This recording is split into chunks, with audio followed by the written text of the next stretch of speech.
Hello viewers, আমাদের পাতালঘর চ্যানেলে তোমাদের সকলকে স্বাগত জানাই। আমি শিবায়ন রয়েছি তোমাদের সাথে।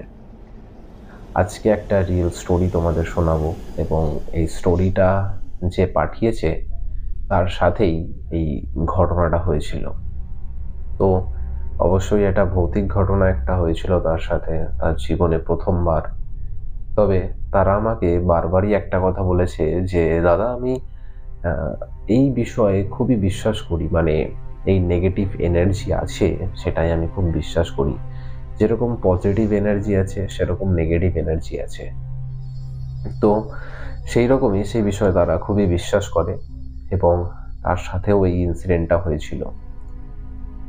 এই ঘটনাটা হচ্ছে দুজনকে নিয়ে। যার সাথে হয়েছে তার নাম হচ্ছে জিতেশ এবং আরেকজন তার সাথে একটা বন্ধু ছিল ওর, তার নাম হচ্ছে সুশীল। ঠিক আছে, দুজনকে নিয়ে এই ঘটনাটা। তো চলো ঘটনাটা শুরু করছি। তার আগে বলি, তোমরা যদি তোমাদের কাছেও যদি এরকম কোনো রিয়েল লাইফ ইনসিডেন্ট যদি থেকে থাকে বা হরর কোনো এক্সপিরিয়েন্স যদি থেকে থাকে, তো অবশ্যই কিন্তু তোমরাও আমাদেরকে কিন্তু জানাতে পারো। ঠিক আছে, আমাদের মেল করতে পারো, ইনস্টাগ্রামে আমাদের জানাতে পারো, ফেসবুকে জানাতে পারো, হোয়াটসঅ্যাপে জানাতে পারো।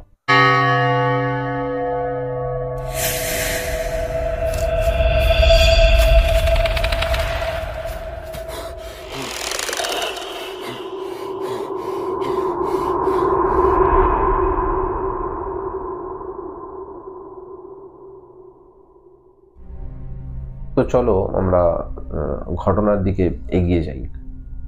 দেখো, এই ঘটনাটা আজ থেকে প্রায় 18-20 আগের ঘটনা এটা। ঠিক আছে না? তো তারা তখন প্রায় 13-14 বছর তাদের বয়স। তারা ঠিক করেছিল যাবে বৈষ্ণো দেবী দর্শন করতে, জানো? যেটা হচ্ছে জম্মুতে। জানো হয়তো অনেকে, বৈষ্ণো দেবী দর্শন করতে তারা ঠিক করেছিল যাবে। তো সেই রকমই তারা ট্রেনে করে বৈষ্ণো দেবী দর্শনের জন্য বেরিয়েছিল এবং ট্রেনটা অনেকক্ষণ অনেকক্ষণ চলার পর প্রায় 12-14 ঘন্টা পর তারা দেখতে পায়, মানে ওয়াশরুম যাওয়ার সময় তারা দেখতে পায় যে গেটের সামনে একটা পুতুল রাখা আছে। একদম পুরো মনে হচ্ছে একটা পুরো নতুন একটা পুতুল গেটের ঠিক মাঝখানটা রাখা আছে।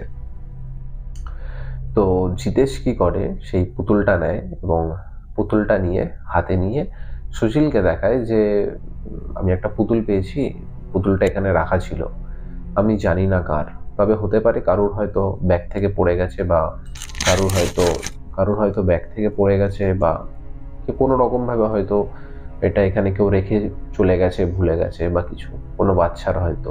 তো এক কাজ করি, এই পুতুলটাকে নিয়ে আমরা ট্রেনে সবাইকে এক একবার করে দেখাই, যদি কারুর থাকে তো সে নিয়ে নেবে, আর যদি কারুর নাও থাকে কোনো বাচ্চা কাউকে দেখে আমরা সেই পুতুলটা দিয়ে দেবো, কারণ আমাদের এই পুতুল এখন কি দরকার, আমরা এত বড় হয়ে গেছি, তো আমাদের পুতুলের কোনো দরকার নেই। তো সেই ভেবেই জিতেশ কি করলো, পুতুলটাকে নিয়ে ট্রেনের অন্য বগিতে গেল। অন্য বগিতে গিয়ে তারা অন্য বগিতে গিয়ে মানে ট্রেনের প্রত্যেকটা আহ, যারা যারা রয়েছে, যারা যারা জার্নি করছে তাদের প্রত্যেক কটা ফ্যামিলিতে দেখালো যে এটা কি আপনাদের পুতুল, এটা কি আপনাদের পুতুল। তো অনেকেই বললো না, এটা আমাদের কোনো কারুর পুতুল নয় বা আমাদের কোনো বাচ্চা কেউ নেই যার পুতুল থাকবে। তারপর তারা আরো একটা বগিতে গেল সামনের দিকে। তখন গিয়ে তারা দেখলো যে একটা বাচ্চা আছে। তো বাচ্চাটার সামনে গেল, বাচ্চাটা 4-5 বছর বয়স বাচ্চাটার হবে। বাচ্চাটার সামনে গেল এবং সামনে গিয়ে পুতুলটা দেখালো এবং পুতুলটা দেখে বাচ্চাটাকে বলছে, তুমি কি নেবে এটা? তো বাচ্চাটার সামনে পুতুলটা মানে নিয়ে যেতেই হঠাৎ একটা আশ্চর্য একটা ইনসিডেন্ট তাদের সাথে ঘটে। যেটা হচ্ছে, পুতুলটা যখনই তার সামনে নিয়ে যায় বাচ্চাটার, ওই জিতেশ আর সুশীল দুজনের মাঝখান থেকে একটা খুব ফোর্সফুলি একটা হাওয়া বেরিয়ে যায়। মানে ট্রেন পুরো এসি বগি, কিন্তু হঠাৎ করে তারা বুঝতে পারে যে তাদের সামনে থেকে বা তাদের মাঝখান থেকে এমন একটা ফোর্সফুলি মানে ঝড়ের মতো একটা হাওয়া বেরিয়ে গেছে। হালকা চুল উড়ে যায় তাদের এবং পুরো এসি বগিতে হাওয়া চলার মতো কোনো জায়গাই নেই, হাওয়া ঢোকার কোনো জায়গাই নেই, কিন্তু ওরা বুঝতে পারে একটা হাওয়া বেরিয়ে গেছে। তো ওরা একটা আশ্চর্য হলো জায়গাটা দেখে বা জিনিসটা দেখে, এবং বাচ্চাটার সামনে যখন পুতুলটাকে রাখে তখন বাচ্চাটাও দেখি হঠাৎ করে কাঁদতে শুরু করে। আর কাঁদার পরও তার মা বাবা বলছে, তোমরা এক কাজ করো, পুতুলটাকে নিয়ে চলে যাও, বাচ্চা আমার পছন্দ করছে না এটা। তারা যখন পুতুলটা যখন ওর থেকে দূরে সরায় তখন সেই বাচ্চাটা কান্না থেমে যায়। তখন তারা বোঝে যে হঠাৎ কি হলো জিনিসটা। তখনও এখন অব্দিও ভূত প্রেতের কিন্তু কোনো রকম কিন্তু কিছু কিন্তু আসেনি এখন অব্দি, ঠিক আছে। তো সেরকমই ও পুতুলটাকে নিয়ে ওর নিজেদের জায়গায় চলে আসে ওরা। তো 4টে ফ্যামিলি গেছে ওরা, ঠিক আছে। জিতেশ আর জিতেশের বন্ধুর ফ্যামিলি, জিতেশের ফ্যামিলি, আরো 2টো ফ্যামিলি, 4টে ফ্যামিলি মিলে জম্মু যাচ্ছে বৈষ্ণোদেবী দর্শনের জন্য। তো এবারে তারা নিজেদের জায়গায় চলে আসে। তখন জিতেশের বাবা তখন জিতেশকে বলছে যে আমি এক্ষুনি জিজ্ঞেস করতে যাচ্ছিলাম তোদের, তোরা কোথায় গেছিলিস, কি করছিলিস, তোরা কি করছিলিস এতক্ষণ ধরে। তখন জিতেশ দেখায় যে আমি এরম পুতুল পেয়েছি। তখন ওর বাবা বলছে, কেন নিয়েছিস পুতুলটা তুই, কেন, তুই কোথায় ছিল, তুই নিলি কেন পুতুলটা, এই সেই। তখন ওর বাবা অনেক ওকে কোয়েশ্চেন করতে লাগে, আর বলছিল, বারবার বলছিল যে তুই পুতুলটা যেখান থেকে এনেছিস ওখানে নিয়ে গিয়ে রেখে দে। কিন্তু জিতেশ বলছে যে জানি না কার পুতুল, হয়তো আমাদেরই কপালে হয়তো এই পুতুলটা রয়েছে, তো আমরাই আমাদের কাছে রাখছি। তখন ওর বাবা বলছে, না এটা ঠিক হচ্ছে না, তুই পুতুলটা যেখান থেকে এনেছিস ওখানে গিয়ে রেখে দে। তো তখনই ওদের সাথে একটা লোক ছিল। লোকটা বলছে যে এরকমই একটা ঘটনা তোমাদের আপনাদের বলি, এরকমই নাকি বলা হচ্ছে যে সামনে একটা স্টেশন আসছে, তো আমি স্টেশনটার নাম বলছি না, সামনে একটা স্টেশন আসছে, যে স্টেশনে নেমে জল ভরলে বা এরকম যারা যারা এই স্টেশনে খাবার দাবার কিনেছে তারা নাকি প্রেত দেখতে পাচ্ছে, আত্মা দেখতে পাচ্ছে, এরকম নাকি বলা হয়েছে এর আগের যে ট্রেনটা গেছে। তো তখন ওর বাবা বলছে, কি উল্টোপাল্টা কথা বলছেন মশাই আপনি, ভুলভাল কথা বলছেন, এসব বলে তো আরো আমাদেরকে ভয় পাওয়াচ্ছেন আপনি। তখন ওই লোকটা বলছে, না আমরা এরকম শুনেছি তাই বলছি আপনাদের। তো তখন জিতেশের বাবা অতটা এটাকে গুরুত্ব দেয়নি। তো অবশেষে তারা কাটরা পৌঁছে যায়, ঠিক আছে। কাটরা পৌঁছে স্টেশনে নেমে 4টে ফ্যামিলির জন্য 4টে গাড়ি বুক হয়, ফোর হুইলার বুক হয় 4টে। তো জিতেশের মা বাবা, জিতেশ আর ওইদিকে সুশীল ছিল, সুশীলও বলেছিল আমি জিতেশদের সাথেই যাব। তো জিতেশদের গাড়িতে সুশীল বসে, আর ওই গাড়ির ডিগিতে যত মালপত্র আছে সব ঢুকিয়ে দেওয়া হয়, সাথে পুতুলটাকেও ঢুকিয়ে দেওয়া হয়েছে ওই গাড়িতে। কিন্তু গাড়ির ডিগি যখন বন্ধ করতে যাচ্ছে তখন ওই পুতুল সেই ডিগিটা বন্ধ করতে দিচ্ছে না। এখান থেকে বোঝা যাচ্ছে যে কিছু তো আছে ওতে, তাই না, কিছু তো আছে। তো প্রথমবার ডিগি বন্ধ করতে যাচ্ছে, বন্ধ হচ্ছে না, আবার বন্ধ করছে, বন্ধ হচ্ছে না।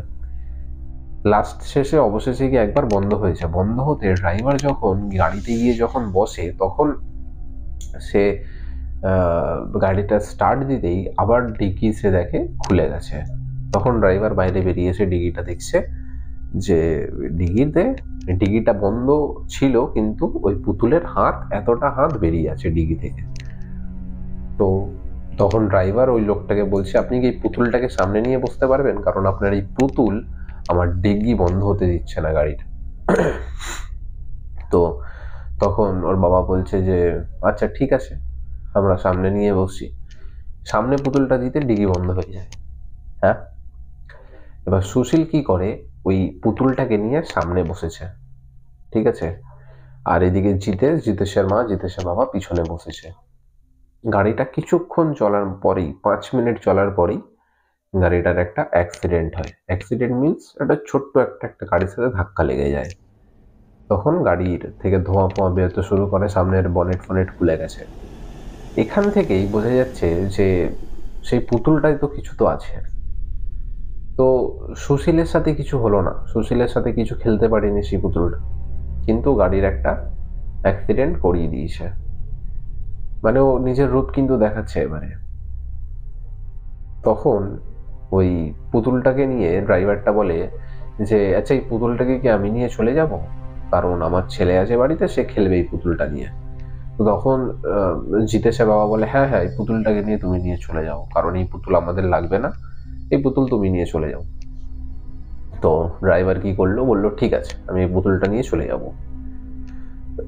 তো ওখানে কিছুটা যাওয়ার পর তারা বলে যে ঠিক আছে আমি অন্য গাড়ি করে দিচ্ছি, ওই গাড়িতে করে আপনারা চলে যান, কারণ আমার গাড়ি আবার যাবে, আবার খারাপ হয়ে যাবে, বেশি দূর আমার গাড়ি যাবে না। তো অন্য গাড়ি করে দেয়, অন্য গাড়ি করে তারা হোটেল যায়। হোটেলে গিয়ে যখন ওঠে তখন এবার খেলা শুরু হয়। ঠিক আছে, কি হয়েছে না হয়েছে কি হচ্ছে আগে শোনো। অবশ্য এরা কিন্তু 6 দিন পর বৈষ্ণোদেবী কিন্তু দর্শন করতে যায়। 6 দিন পর বৈষ্ণোদেবী দর্শন করতে গেছে, পৌঁছানোর 6 দিন পর।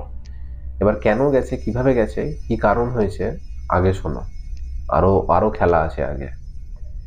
এবারে তারা যখন হোটেলে পৌঁছায় তখন জিতেশের অ্যাটিটিউড চেঞ্জ হয়ে গেছে, জিতেশের আচার ব্যবহার পাল্টে গেছে পুরোপুরি। জিতেশ গিয়ে একটা সোফায় বসেছে এবং সোফাটাকে সে আঙুল দিয়ে খুঁটছে, মানে সোফাটার যে স্পঞ্জ আছে বা কাপড় আছে সেটাকে ছিঁড়ছে। তো তখন ওর মা বলছে দেখেছো কি করছে এ, তখন ওর বাবা বলছে দেখেছো এর নাটক চালু হয়ে গেছে, এ নাটক করছে। ওই তুই নাটক কেন করছিস, ছেলেকে বলছে তুই নাটক কেন করছিস। ছেলেটা বলছে আমি নাটক করছি না, আমি নাটক করছি না। এরকম বলছে ছেলেটা।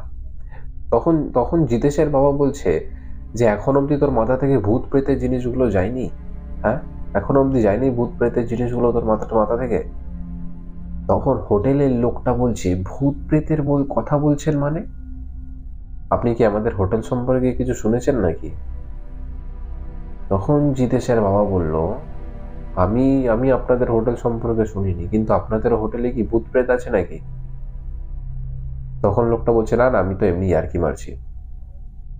তখন ওই হোটেলের যে ম্যানেজার ছিল সে বলছে যে ইনি যখন এসেই গেছেন এনাদের বলে দেওয়াটা উচিত। তখন ওনারা নিচে থেকেই তখন জিতেশের বাবাকে বলছে যে আমাদের হোটেলে এরকম গ্রাউন্ড ফ্লোরে 3টে রুম আছে, যে 3টে রুম আমরা দান করে দিয়েছি। এবার জিতেশের বাবা বলছে দান করে দিয়েছি মানে কোথায় দান করে দিয়েছেন আপনারা? তখন বলছে আমরা একটা শক্তি আছে আমাদের এখানে, যে শক্তিকে আমরা 3টে রুম দান করে দিয়েছি, সেই শক্তি 3টে রুমে থাকে। ও তখন জিতেশের বাবা বলছে কেমন শক্তি? বলছে ওই শক্তির জন্য আমাদের এই হোটেল চলছে এবং আমাদের আরো যত হোটেল আছে সেই হোটেলগুলোও চলছে এই শক্তিটার জন্যই। জিতেশের বাবা বলছে তোর ভুলভাল কথা বলছে, গুরুত্ব দিয়ে লাভ নেই, টায়ার্ড আছি আমরা, খুবই টায়ার্ড, তো আমরা এখন গিয়ে ঘুমাবো। তো জিতেশকে নিয়ে তখন ওরা যখন যেতে যায় তখন হোটেলের ম্যানেজার বলছে যে আপনার ছেলের কি হয়েছে? তখন জিতেশের বাবা বলছে আমার ছেলের কিছু হয়নি, এই নাটক করছে। তখন হোটেলওয়ালা বলছে যে এই নাটক আমরা 7 বছর ধরে দেখছি, এই নাটক আমরা 7 বছর ধরে দেখছি দাদা, আমরা জানি ওর চোখ যা হচ্ছে, ওর চোখ যেভাবে উঠছে ও সাধারণ মনে হচ্ছে না, আপনি কোনো ভালো কাউকে দেখান। তখন জিতেশের বাবা বলে যে ঠিক আছে আমি ডক্টর দেখাবো। তারপর একদিন কেটে যাওয়ার পর ওর বাবা ডক্টর দেখায় এবং বিভিন্ন ডক্টর বিভিন্ন রকমের কথা সব বলছে তাদের, যে ওর এটা হয়েছে ওর এটা হয়েছে, কিন্তু কেউ প্রপার কিছু বলতে পারছে না যে আসলে হয়েছে এটা কি তার। তো সেরকমই একদিন 3 দিন মানে একদিন কাটলো, তার পরের দিনও কাটলো ডক্টর দেখিয়ে। তার পরের দিন তখন বাজে সন্ধে 7টা 7:30, তখন একটা মহিলা সেই হোটেলের বাইরে এসে বসে এবং সেই মহিলাটা হচ্ছে কিরকম, ওই আমরা সিগন্যালে বা রাস্তাঘাটে দেখি এসে 2 টাকা 3 টাকা চায় সেই টাইপ, সেরকম মহিলা, ঠিক আছে। তো এসে বসে আছে আর ঝোলা নিয়ে বস্তা নিয়ে এসে বসে আছে। তো তখন হোটেলের লোকরা তাকে 2বার 3বার তাড়িয়ে দিয়েছে, কিন্তু সে আবার চলে এসছে ওখানে। তো সেরকমই ওরকম হতে হতে পরের দিন ভোরবেলা মানে 4টে 4:30টের সময় সেই মহিলাটা হঠাৎ করে দেখা যাচ্ছে যে সেই হোটেল আছে রিসেপশনের মাঝখানে এসে বসে আছে। তখন রিসেপশনের মাঝখানে এসে বসে থাকতে রিসেপশনের একটা লোক মানে একটা লোকের চোখ তার উপর পড়ে। তখন লোকটা বলছে, তুমি কোথা থেকে এলে এখানে? বলছে, আমি যেখান থেকেই আসি আমি এসছি, আর যে ছেলেটার উপর প্রেত বাঁধা রয়েছে সেই ছেলেটাকে তোমরা ডাকো। ও এবার সিকিউরিটিকে ডাকলো। সিকিউরিটিকে ডেকে বলছে যে এ কি করে ভিতরে এলো? তোমরা কি ঘুমিয়েছিলে, শুয়েছিলে? কি করে ভিতরে এলো এ? সিকিউরিটি বলছে যে না, আমরা আমাদের কাজ ঠিকঠাকই করছিলাম, আমরা সারাক্ষণই জেগেছিলাম, এই কিভাবে এলো আমরা জানি না। তো এই করতে করতে তখন ও বলছে যে ওই যে ছেলেটা তোমাদের এখানে এসছে সেই ছেলেটাকে ডাকো, আমি সেই ছেলেটার সাথে কথা বলতে চাই, যার প্রেত বাঁধা আছে যার ওপর। তো তখন বলছে ওরা, তো তুমি কার কথা বলছো? বলছে যে ছেলেটার ওপর প্রেত বাঁধা আছে। তো লোকগুলো মানে রিসেপশনের লোকটা বুঝতে পেরেছে, তখন তার ম্যানেজারকে ডাকে এবং ম্যানেজার গিয়ে সেই ফ্যামিলিটাকে ডাকে, মানে জিতেশের ফ্যামিলিকে। জিতেশের ফ্যামিলিকে ডাকতে জিতেশের বাবা, জিতেশের মা তিনজনে রুমের বাইরে এসছে, আর হই হই হতে আরো ও যে কটা ফ্যামিলি ছিল সেই কটা ফ্যামিলিও চলে আসে। গোটা 30-40 জন পুরো রিসেপশনে পুরো জমা হয়ে যায় পুরো। আর জিতেশকে বলছে, মানে সরি জিতেশকে না, মানে মহিলাটা প্রথমে জিতেশের মাকে বলছে যে ওই জিতেশ যে আছে, মানে আপনার যে ছেলে যার উপর প্রেত বাঁধা রয়েছে, যার উপর আত্মা রয়েছে, তাকে আমার সামনে আসতে বলো। তো ওই মহিলাটা বলছে, না আমার ছেলে তোমার সামনে যাবে না, কি হয়েছে তোমার বলো। তখন তুমি কে বা কি এইসব কথাবার্তা হচ্ছে। তখন তখন বলছে যে তোমার ছেলের ওপর প্রেত বাঁধা রয়েছে, তুমি এক কাজ করো, তোমার ছেলেকে আসতে হবে না, তোমার ছেলের ইউজ করা কোনো জিনিস যেটা আপনার ছেলে ইউজ করে সেই জিনিসটা আমাকে এসে যে কোনো একটা জিনিস আমাকে এনে দাও। তো ওর মা বললো যে আমি এমন কি জিনিস তোমাকে এখন দেব? তখন বলছে, এক কাজ করো, ওর কোনো রুমাল এনে আমাকে দাও। তো ওর কাছে কোনো রুমাল ছিল না। জিতেশের মা জিতেশকে দিল এবং জিতেশকে বললো এই রুমালটা ওনাকে গিয়ে দিয়ে দাও। তখন দিতে আসছে, বলছে না, এর এর হাতে কেনা রুমাল আমি নেব। তখন বলছে, এখন কোথায় যাবে কিনতে রুমাল ফুমাল? এখন ভোরবেলার টাইম, রাতের অচেনা এলাকা, কোথায় যাবে? তখন বলছে, তাহলে এই রুমালের ওপর ওরই ইউজ করা কোনো জিনিস এতে দাও এনে। তো জিতেশ হাতে একটা বালা পরতো, বালাটা খুলে ওই রুমালের মধ্যে রেখে ওনাকে দিয়েছে। আর উনি ওই রুমালটার মধ্যে বালাটা রেখে রুমালটাকে বেঁধে হাসতে হাসতে ওই যে 3টে রুমের কথা বলেছিলাম, গ্রাউন্ড ফ্লোরে 3টে যে রুম আছে যেটা দান করে দেওয়া হয়েছে, সেই রুমের দিকে হাঁটতে হাঁটতে এগিয়ে গেল। এবং আশ্চর্যজনক বশত 3টে রুমের মধ্যে মাঝখানের যে রুমের দরজা সেটা খোলা ছিল এবং সেই গিয়ে সেই রুমের ভিতরে ঢুকে গেল আর দরজা বন্ধ হয়ে গেল। মানে 30-40টা লোক ওখানে আছে, সবার সামনে ইনসিডেন্টটা ঘটেছে। সে গেল গিয়ে দরজাটা খুলেছিল, দরজার ভিতর ঢুকে যেতে দরজা বন্ধ হয়ে গেল। তারপর রিসেপশন, ওখানকার ম্যানেজার, সব লোকরা 10-20 লোক দরজা খুললো, দরজা খুলে ভিতরে ঢুকে দেখছে কেউ নেই। এবার বলো কি বলবে এটাকে? ভূত প্রেতে বিশ্বাস করো না? আত্মা কি জিনিস, ভূত কি জিনিস বিশ্বাস করো না? বলো, এতগুলো লোকের মাঝখানে এই ঘটনাটা ঘটেছে। তখন তারা নিজের চোখে বিশ্বাস করতে পারছে না, কিন্তু করতে হবে, কারণ সামনে কিছু নেই, রুমের ভিতরে কিচ্ছু নেই। তারা রুম বন্ধ করলো, বাইরে এলো। পরের দিন সকালবেলা, মানে সেই দিনের ভোরবেলার সকালবেলাটা, সেই দিনের সকালবেলাটা সে জিতেশ ভালো হয়ে যায়। আর সেরকম তার কোনো প্রবলেম কিছু ছিল না, কিছু নেই। তারপর তারা যায় বৈষ্ণোদেবী দর্শন করে, দর্শন করে ভালোই ভালোই তারা বাড়ি ফিরে আসে। এখন জিতেশ একটা ভালো কোম্পানিতে চাকরি করছে, প্রায় এটা 17-18 বছর আগের ঘটনা। এখন জিতেশ ভালো কোম্পানিতে চাকরি করছে, সুশীল ভালো কোম্পানিতে চাকরি করছে, তারা বিবাহিত, তাদের বাচ্চা কাচ্চা রয়েছে। এবং তারা বলছে যে রিসেন্ট অক্টোবর মানে 23 অক্টোবরেও সে একটা নতুন গাড়ি কিনেছিল এবং সেই গাড়ির পিছনে গাড়ি কেনার পরের দিন গাড়ির পিছনে সে একটা খুব বাজে একটা স্মেল পাচ্ছিল গাড়ির পিছনের দিকটা, এবং পিছনের দিকটা গাড়ির দেখতেই সে সেই মহিলাটাকে দেখতে পেয়েছিল। সাডেন হঠাৎ সেই মহিলাটাকে দেখতে পেয়েছিল। হতে পারে তার মনের ভুল, আমি কনফার্ম বলতে পারছি না, হতে পারে তার মনের ভুল, কিন্তু সে বলছে সে অনুভব করেছে, সে দেখেছে ওই মহিলাটাকে। তার কারণ হচ্ছে তারা কিছুদিন আগেই মে মাসে জম্মু গেছিল আবার, ঠিক আছে, 18 বছর পর তারা আবার জম্মু গেছিল এবং সে তার ছোটবেলার কথা তার মনে ছিল না। তো ভুলবশত তারা ওই হোটেলেই তারা ছিল, হাজব্যান্ড ওয়াইফ, তার বন্ধু, তার বন্ধুর ওয়াইফ, সবাই মিলে ওই হোটেলেই ছিল এবং ওই হোটেলে থেকে তারা বৈষ্ণোদেবী গেছিল, দর্শন করেছিল, দর্শন করে আবার তারা কলকাতা ফিরে এসছে এবং তারা তারপরেই এই ইনসিডেন্টটা তার সাথে ঘটে যে সে পিছনে দেখছে একজন কেউ বসে আছে এবং খুব বাজে স্মেল দিচ্ছে। তার গাড়ির যে সিট আছে, সিট যে লেদারের সিট থাকে, সেই সিট ছেঁড়া ফাটা এবং পচে গেলে যেরকম হয়, একটা লেদার পচে গেলে লেদারের কোনো বেল্ট হোক, লেদারের কোনো জ্যাকেট হোক বা সিট কাভার হোক, যাই হোক, পচে গেলে যেরকম হয় ঠিক সেইটুখানি পজিশন, মানে একজন বসবে সেইটুখানি পজিশন পুরো পচে গেছে পুরো। তো গাড়ির শোরুমের লোকরাও বলছে যে এরকম হওয়ার কথা না স্যার, কিন্তু এরকম হয়ে গেছে হঠাৎ। তো তারা চেঞ্জও করে দিয়েছে, সেটা আলাদা ব্যাপার, কিন্তু বলছে ইনসিডেন্টটা আমার সাথে কিছু মাস আগেই, 1-1.5 মাস 2 মাস আগেই ঘটেছে। আর এইদিকে যদি সুশীলের যদি কথা বলি, সুশীল তার সাথে সুশীল এই ইনসিডেন্টটা তাকে বলেছে যে আমি বিগত 6 বছর ধরে তাকে প্রায় দেখছি, বিগত 6 বছর ধরে তাকে প্রায় দেখছে। তারা দুজনেই কল সেন্টারে চাকরি করছে, নাইট ডিউটি করে, তারাও নাইট অফিস আছে তাদের। তো তারা নাইটে তাদের অফিসের ফ্লোরে বা অফিসের ব্যালকনিতে বা সিঁড়িতে অনেক জায়গাতেই সেই মহিলাটাকেই দেখতে পেয়েছে, যেই মহিলাটা সেই রুমে ঢুকে গিয়েছিল এবং তারপর সেই মহিলাটাকে আর খুঁজে পাওয়া যায়নি, সেই মহিলাটাকে দেখতে পাওয়া যায়।